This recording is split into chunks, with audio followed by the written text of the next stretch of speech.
We have a new guest in the studio, and this is the Grand Mullah himself, Senior Counsel Ahmednasir Abdullahi. He's our guest. We want to talk about the state of the nation. So, Joe Biden has just delivered the state of the U.S. nation. And Ahmednasir Abdullahi is here to deliver the state of the nation, the Kenyan nation. We welcome him the way we welcome our guests. On behalf of CT Muga, who left me with this daunting task. So he says the proverbs for this week, Grand Mullah, are from Malawi.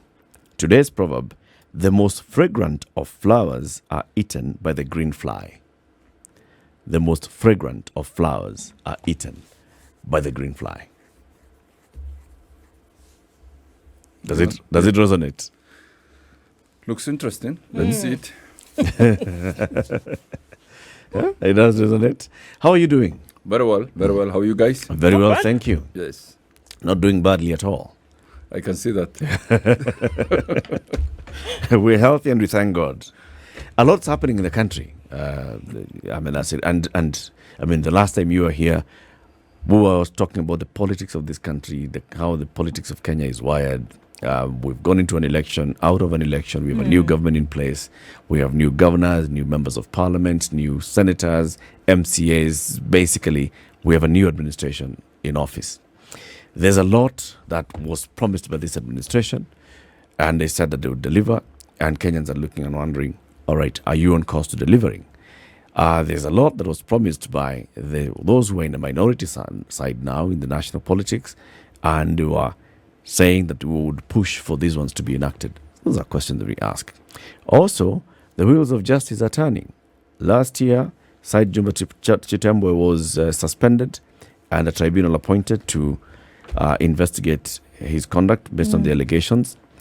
Yesterday, the tribunal returned its verdict and they presented a report to the president. They say they recommend that Said Juma Chitembwe be removed from office.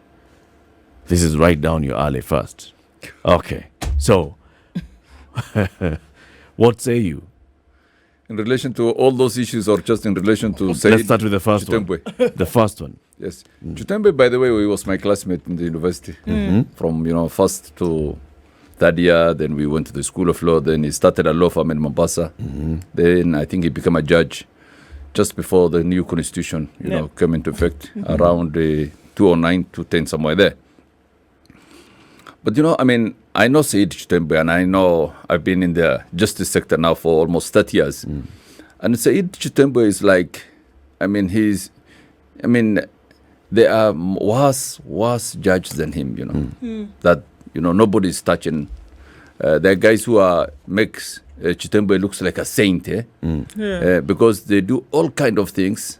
There's no accountability in the judiciary, in terms of holding judges and magistrates accountable. The system is broken. It doesn't work. It's only when something very big like Chitembwe, because Chitembwe, there was a lot of videos, I think, made by Sonko.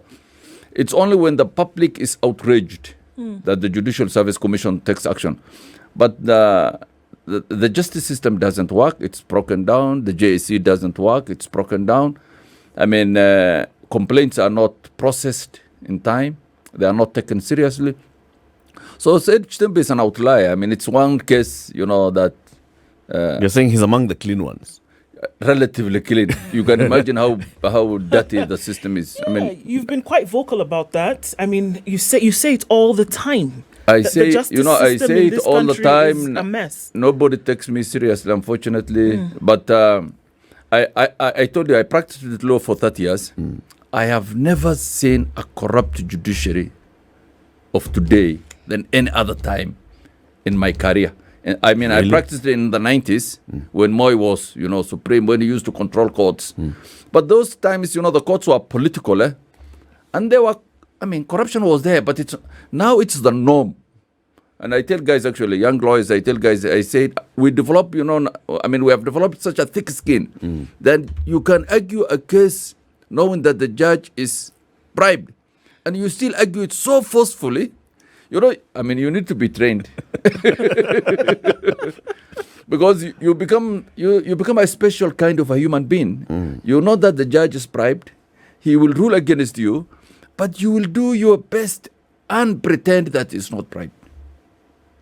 So why doesn't anybody else complain? corruption in the judiciary has, people It has have its lost, enablers. they have lost faith. It has been normalized. It's normal now. Yeah. If you hear some of the stories, people think it is weird, but people lose a lot of money. A lot of money. Ahmednasir, the constitution is only 12 years old. Okay? With the enactment of the constitution, and even just before that, there was this whole attempt to clean up the judiciary. The radical surgery by Justice Ringera, all that. And then the constitution comes in and we bring in Sharad Rao. Let's vet all the judges and magistrates and let's make sure that only the good ones are left in office. And many are removed.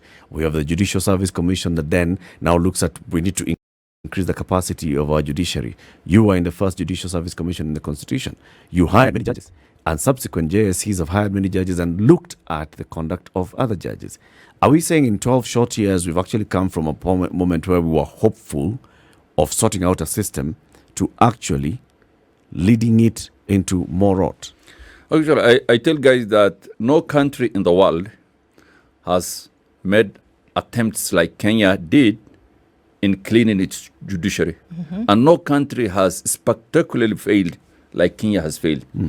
It's not for want of trying that we're in this state of affairs. Kenya has really tried to clean the judiciary, Yeah. We had the radical surgery that removed 50% of the judges of the High Court and the Court of Appeal. Yeah. We had the vetting process, which was not as effective as the radical surgery, but still vetted the judges.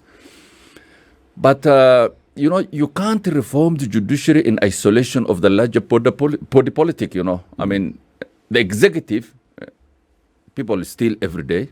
Parliament, people steal every day. Government employees, people steal every day. Why do you expect the judiciary to be clean? In Kenya, they say you eat where you work. Well, so the judiciary, The judges work in the judiciary. it's not an exception. When we were when I was in the first JC, we were very idealistic. We thought this is a new constitution. We will reform. We employed people we vouched for. Yeah. I remember like the Supreme Court when we were creating, we said, let us see guys, some heavyweight academia, guys with certain gravitas. We ensured that, the judges who were there are completely excluded. The people we employed are worse than the people we left. That I can tell you. For me, So how come? For me, it's How did seven that people. happen? There are some guys I know. Someone in my classmate. We have practiced law together. He is failing. Then you take him to the bench. He becomes the worst person you ever see. What why? changes? Why? What happens? It's the greed. You see.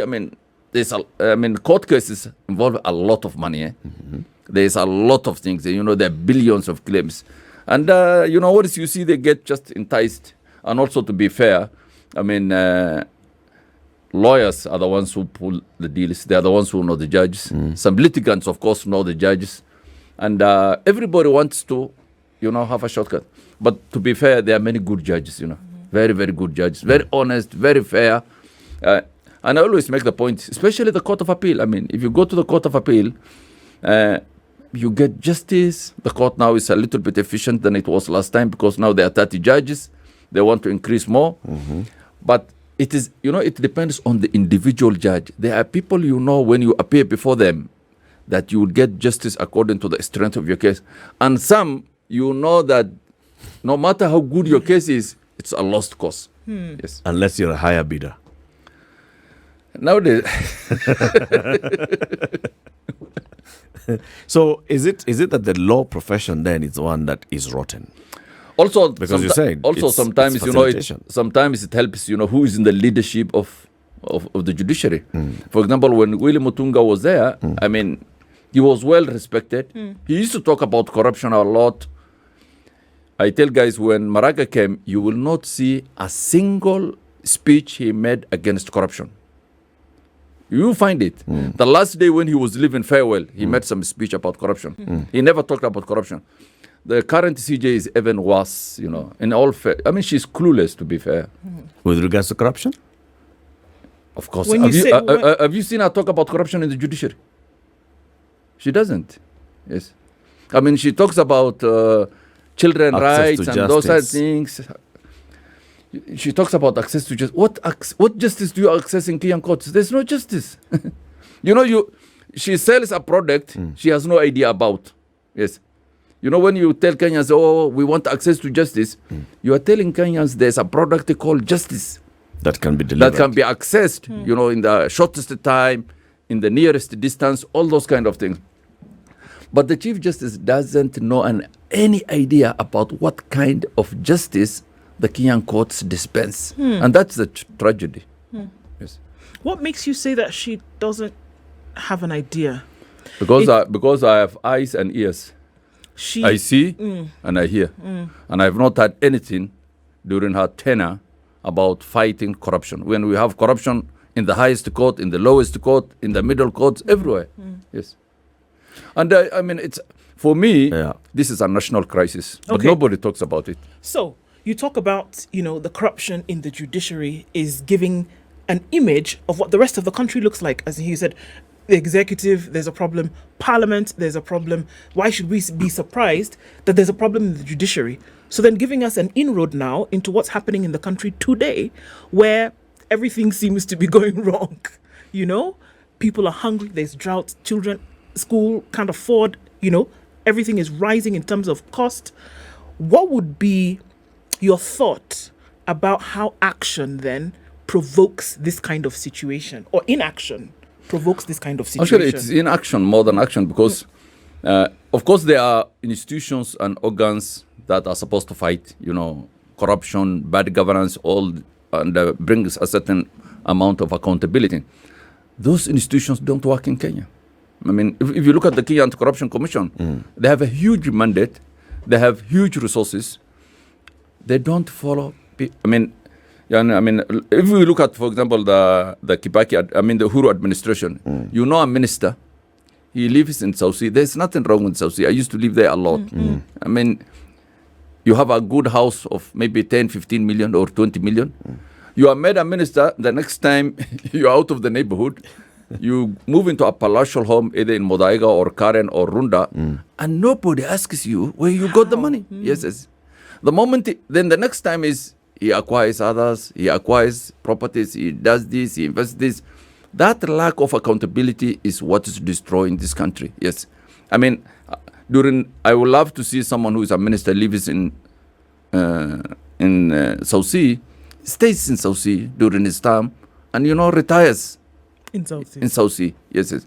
But when you are, for example, a university lecturer, I was a lecturer once upon a time, and your salary is 80,000, 90,000, you live, for example, in Ngong, then you are made a minister, then you move into Karen. Theft of public funds is not punished in Kenya. Yes. And it has not been punished.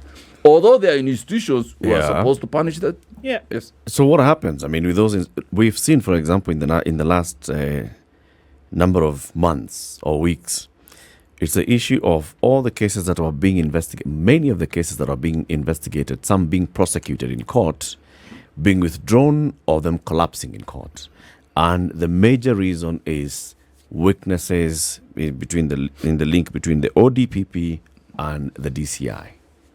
What does that tell us? Is it a collapse of the institutions, or is it manipulation of the institution? No, I think there's a bigger problem that nobody addresses in terms of this issue, is that during the last 5 years, institutions, literally broke down.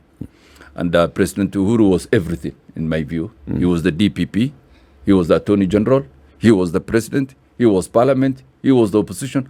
And most of these cases that were taken to court were taken because he ordered them to. Yes. It's not because, someone either investigated or the DPP made an independent decision. President Uhuru ordered these officers to take this course with a gun in their head. Yes. It's not because there was evidence or anything, but it was having a certain political objective. Yes. So let's look at the 19 cases that have been dropped in the last 3 months. 19. And that they were saying that there was either some elements of corruption, there was some kind of mismanagement of funds.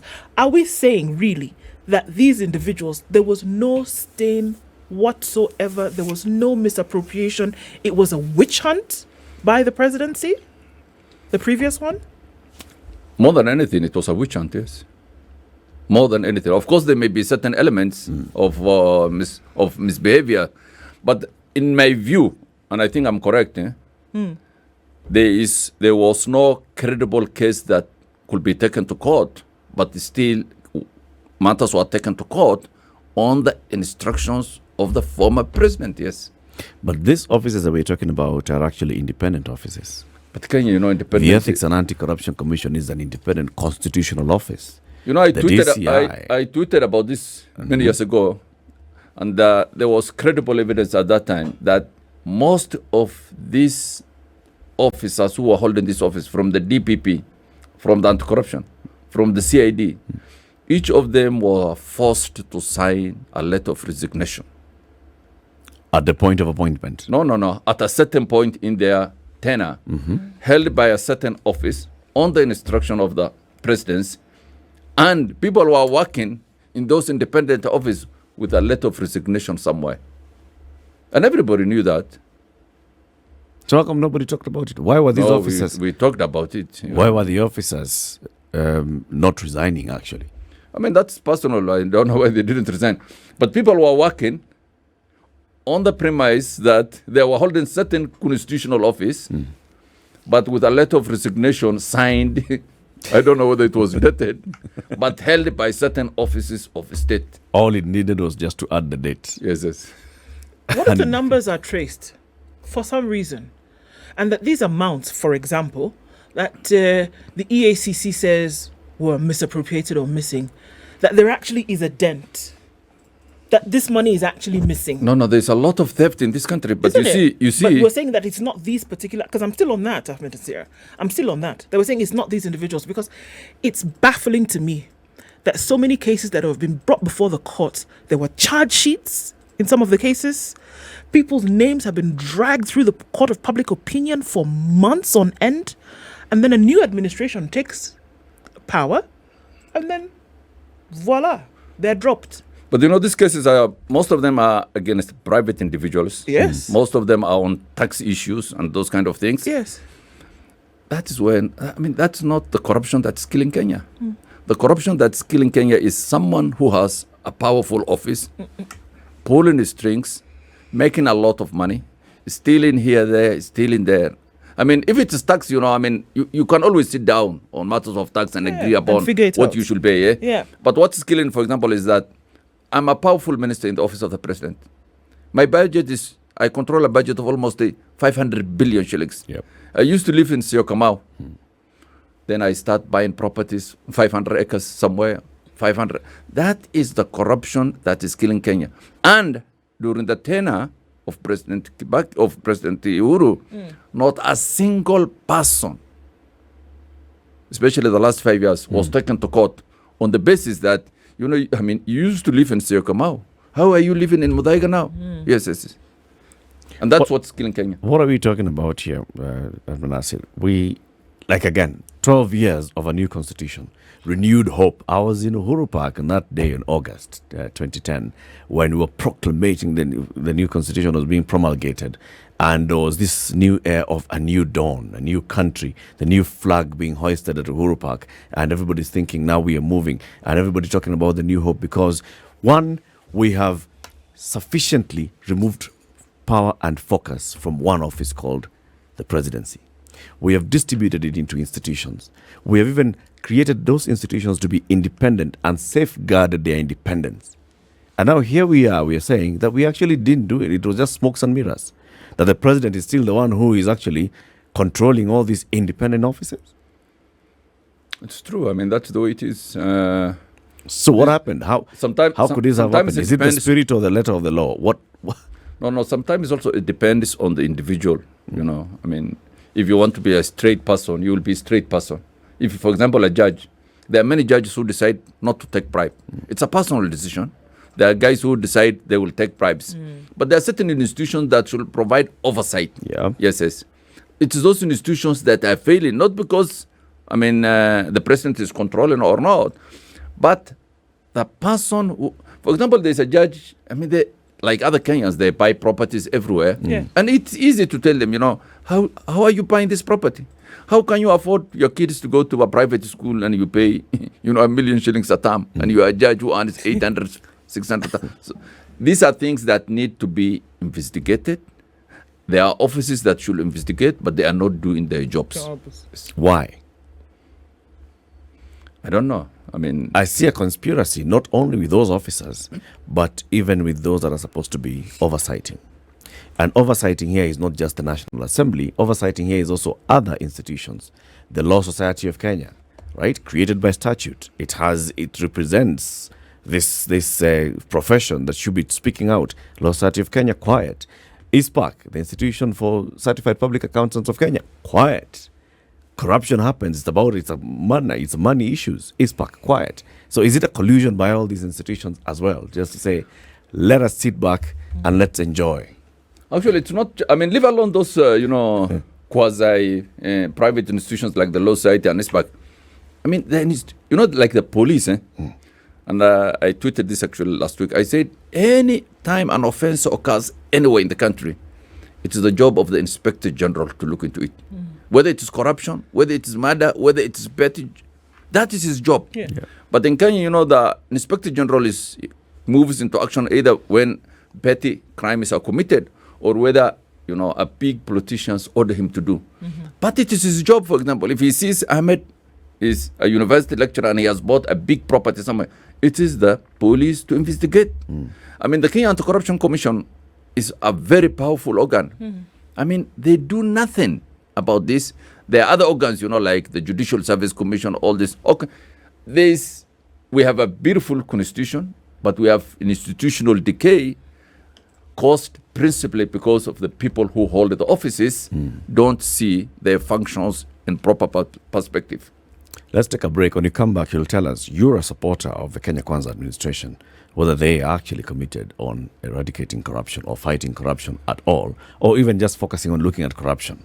Or they want to do like what you're saying, the Chief Justice is focusing on delivering of justice, this, that, and the other, and not mentioning corruption.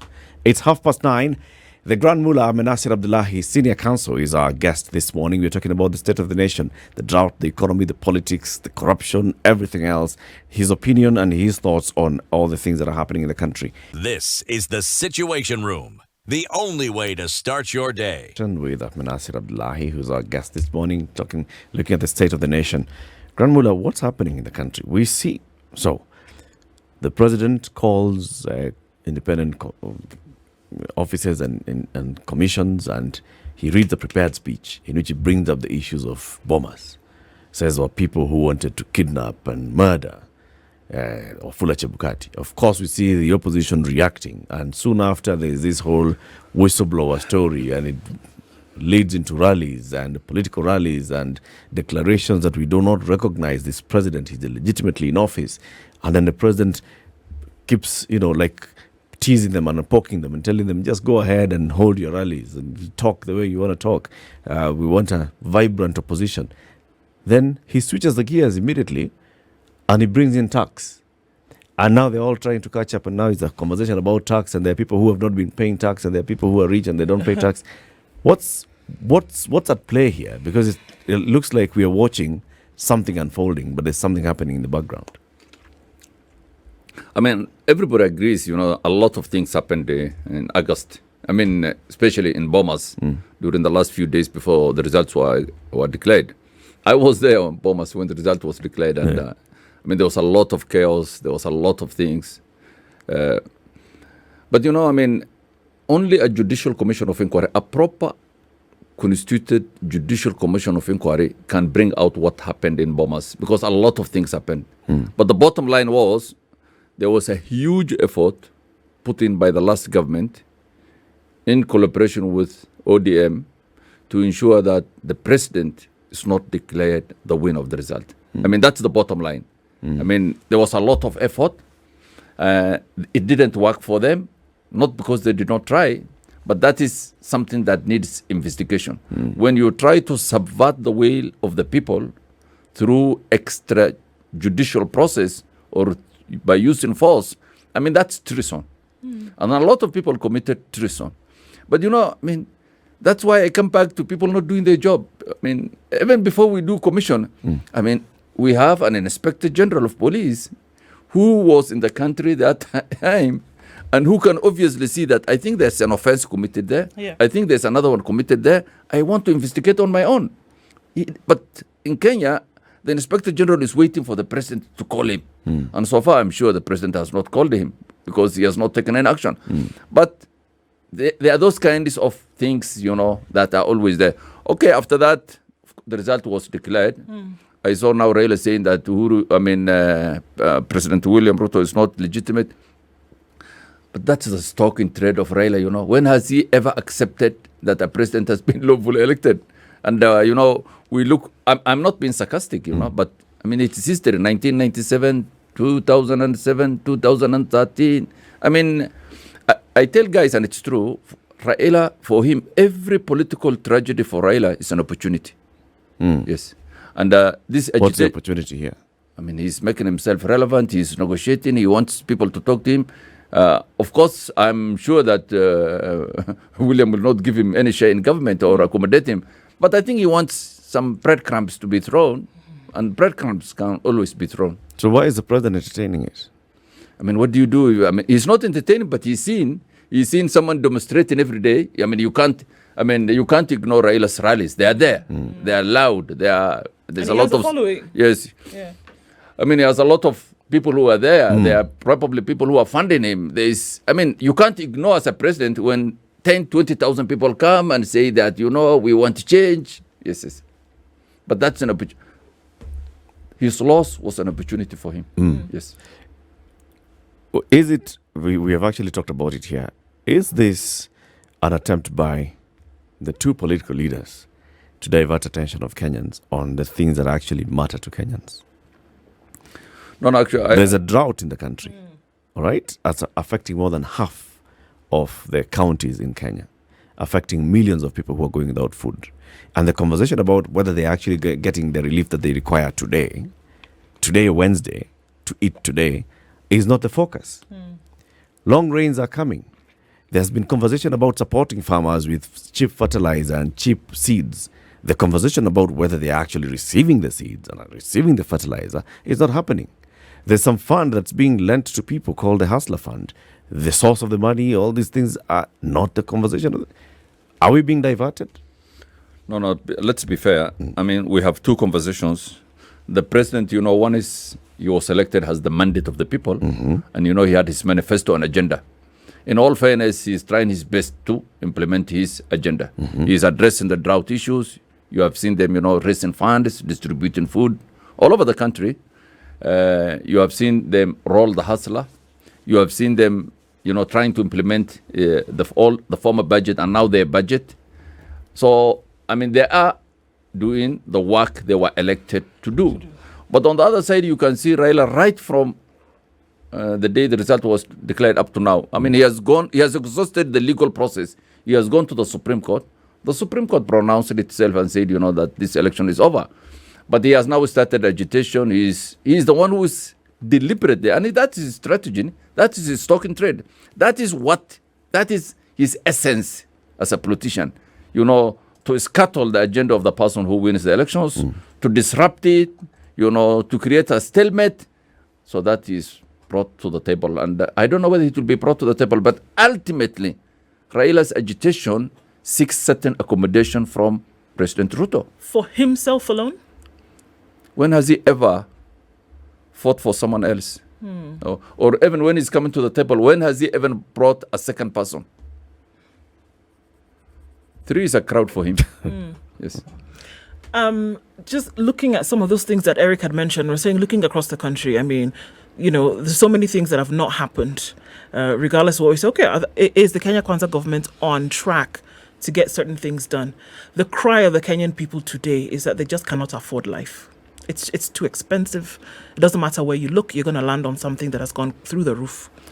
From where you see it, do you think that the government that this administration has the wherewithal to lift some of these burdens that Kenya is currently going through? In my view, yes, but you have to appreciate where we have come from. The last 6 months of the Uhuru administration, that government looted everything. They cleaned the coffers of central bank. You remember the central bank governor saying that, there was almost a golden back 201 that he stopped. I don't know, someone I'm told wanted to bring gold from Congo and exchange it for the dollars they have. Oh, nice. But, but that's for another day. Yeah. I mean, these guys looted the treasury. The coffers were empty. You remember Telcom?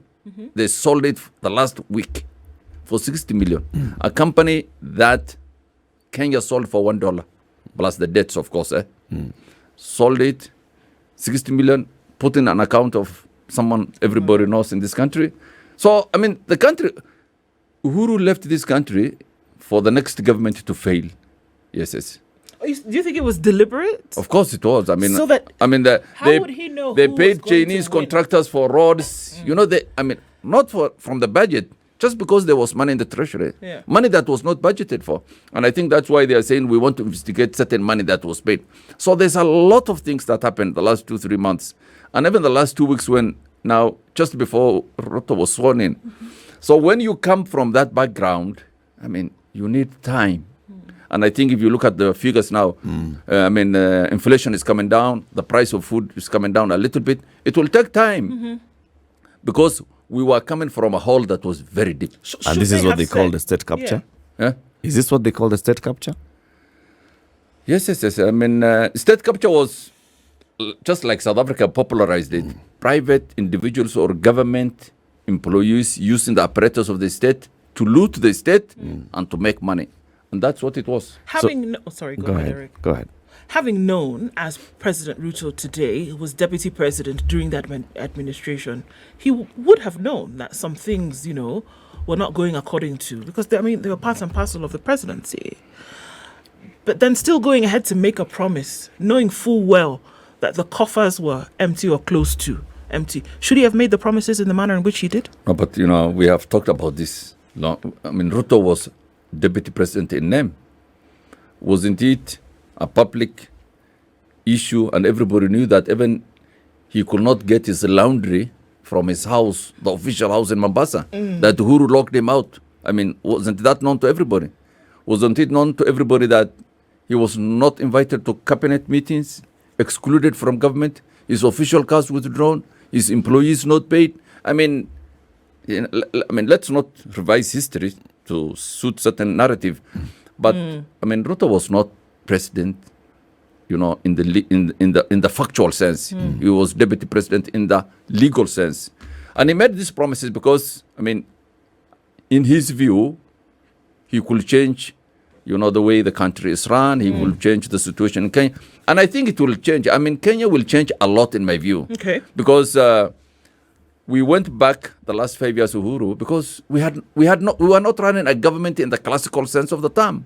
Yes, it was a one-man rule, so powerful, nobody could oppose him. He could do what he wants, and that is why we went into a hole. And getting out of that hole takes time, but we will get out of it. So you see the indicators pointing that the cry that Kenyans are making today is not going to be for a long time, and that things will get better. Of course, I'm like you outside government, but from what I can see, I think it will be, there will be a lot of change in this country.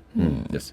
So we look back into all those things that happened in the last 5 years, and the deputy president then campaigning and saying, once we take over office, we are going to actually launch an inquiry into what we are calling state capture to see exactly what happened. Soon after, the president comes into office and says, I've got to balance between whether I want to open up those wounds and that kind of worms and distract the whole country's attention to that, or whether I want to focus the country into moving forward. And he says, I think it's better for us to move forward. A few days later, the same president is basically revisiting those old issues. He says there are people who are not paying tax. The leader of the National Assembly in Parliament is saying, in fact, we want the National Treasury CS to give us certain information so that we can interrogate. Is this the state capture inquiry happening unofficially? No. You see, I personally met the president several times, and people discuss these issues. And I understand where he's coming from, because he's balancing a lot of balls, which we don't do. I mean, if he asks me for advice, I will tell him, go after this, squeeze this guy, There are guys who have stolen money, they have bought properties, And they it's need all to over bring the us place. back, But he has other issues to consider, and I think he's balancing all those issues.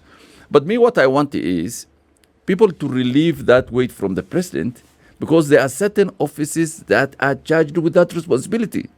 Unfortunately, let's take, for example, KRA. Yeah. I mean, KRA knows who pays tax, who doesn't pay tax. Yep. But because of the political dominance of institutions in Kenya, KRA was configured in a certain way. Look, these guys who are my enemies, don't look my friends or my business. We are exempt. These are the guys you should harass. So now there is a change of regime. Then KRA are told, how did you used to operate? They used to say, we used to look this side, and we never used to look these files. Yes. Then they are now told, can you now change the configuration? Look this side. Now everywhere. that's what they are doing. Yeah. But you see, we need independent, credible institutions that will say that, no, this is what the law mandates it. But, again, you couldn't do that because the president will sack you if you tell him to pay tax or if you go after his friends. So I think the important thing for us to do is need to invest in institutions so that they are led by strong men and women who are independent, credible, and always show fidelity to the law. But so I think what's happening in KRA is that about 500 files that KRA was told not to touch, now they're being told to touch. That's simple. It's not about state capture or state fight or anything. KRA was facing this side. They have just been told to face this side. Yes. Face the other side. The other side, yes. Turn away from this one now. Look the other way. Not even turn away from this, but and it is so easy, and I think Include the rest. that's why people are talking of a tax of 1.4 trillion, because it is so easy To trace. There are certain people who never paid taxes. I was told by Wili, actually, who's an expert in this area, the last 1 year of Uhuru, 550 billion tax exemption was given. 550 billion tax exemption. In one financial year. Yes. 550 billion. Some of them are this, some of them are like this. Yeah. So if you stop that, you can imagine how much you will save. This president has said that he wants to work with institutions.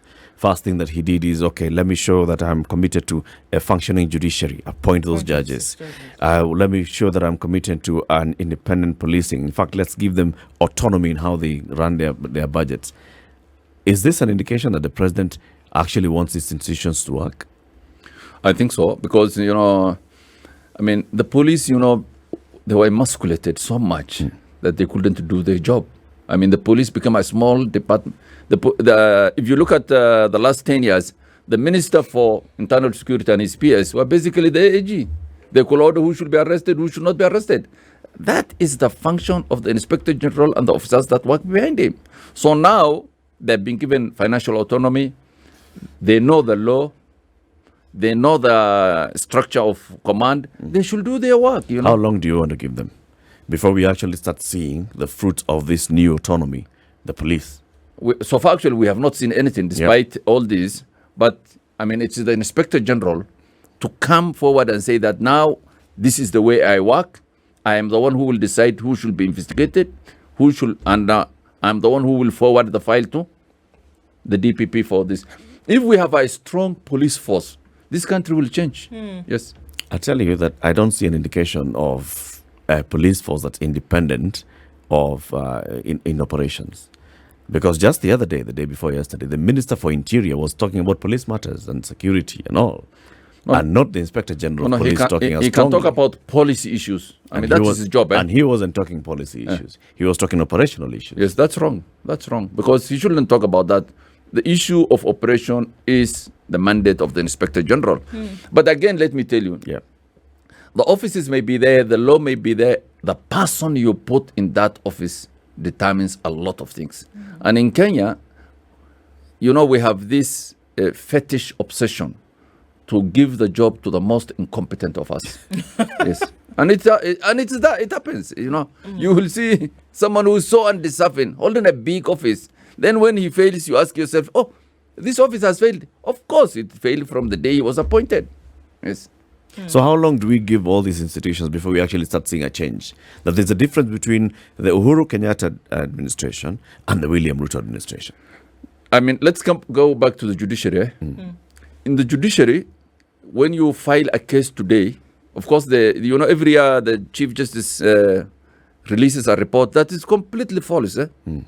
Completely false, because it's not true. They tell you they have finished 40% of the cases or 80% of it's not true. They don't even finish 5 or 10% of the cases, because I'm a lawyer. I go there. Yeah. And it's lies, and it's, this lies is always there. But in Kenya, you go to court today, your case takes 10, 15, 20 years. I mean, why can't Kenyans complain and say, of course I know they have complained, but why has it become a normal that court cases take 10 to 15 years? Yes, why? We have employed so many judges, we have employed so many magistrates, so much clerks. The budget has been increased I think they will increase 5 million every year. But even that, we are not getting justice worth, or the justice we deserve. You go to the police now have a lot, but the quality of police we get is not commensurate with what we pay. You go to the land's office. So, I mean, Kenya has a huge problem. I don't know whether it can be sorted by Ruto, but there's a lot of mediocrity in this country. Should we reduce our focus on this one institution called the presidency and look at these institutions? Absolutely. Or should we look at the presidency and look at the leadership that the presidency is offering? Of course, the leadership the president offers is important. And, there's a lot. It's a power grid where people are connected to. But we should de-emphasize the power of the president and put people who hold offices to be responsible. I mean, the president has so many ministers. There are so many institutions. It is those people to deliver. And the president to hold them to account if they don't deliver. For example, those in the executive. The judiciary, we must demand, a clean judiciary. It's not, we are entitled to it. Yes. If it is parliament, we need a parliament that legislates effectively, that's not involved in a scandal. Look at, for example, governors. If you look at the devolved government, we have spent trillions of shillings in the last 12, 14 years. All the governors are the richest in Kenya, aren't they? Isn't that obvious? Yes. Why is nobody holding them to account? Yes. What have they done for the county governments? Kenyans just like talking, we grumble, we complain, but we need to hold these people to account. All of us collectively. Kabisa. Starting with you. I do it myself. I cry every day. Yeah. Yes. Indeed. Grand Mullah, thank you very much for joining us today. Asante sana for coming. Ahmednasir Abdullahi is a senior counsel. He is former many things. He is current senior counsel. He's been a former lecturer of law. He's been a former member of the Judicial Service Commission. Those days you were chairman, not president. You should look back at those days. Former president chairman is fine. Of the Law Society of Kenya, and very many things. We've been discussing the state of the nation. Thank you very much for tuning in to Kenya's biggest conversation.